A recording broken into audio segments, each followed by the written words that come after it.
West African nations on Friday worked on plans for a possible military intervention in Niger.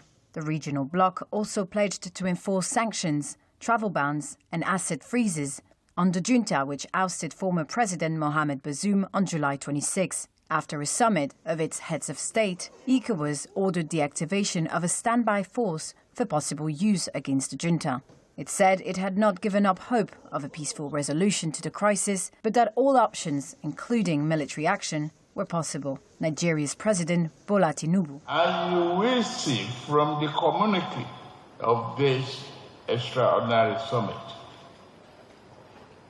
that no option is taken off the table, including the use of force as a last resort. It is not clear how big the force would be, if it would actually invade, and which countries would contribute. Security analysts said ECOWAS force could take weeks or longer to assemble, potentially leaving room for negotiations. The junta has said it would defend the country against any foreign attack. In the capital, Niamey, residents condemned the military intervention plan. This is an act of aggression, and we call on the legitimate authorities, the members of the CNSP, to consider it an act of war, an act of aggression, and to respond with force.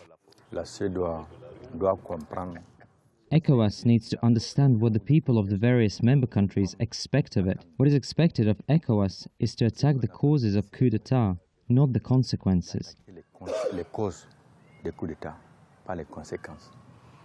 The European Union and the United States reiterated concern about the conditions under which Bazoum and his family were being detained. We've also made clear to the military leaders that we will hold them responsible for his safety and well-being.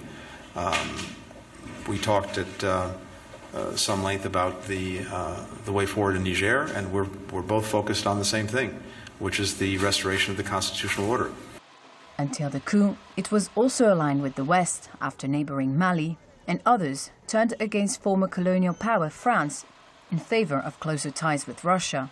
France said late on Thursday it fully backed all the conclusions of ECOWAS meeting, but it stayed clear of outlining any concrete support it could give to any potential intervention.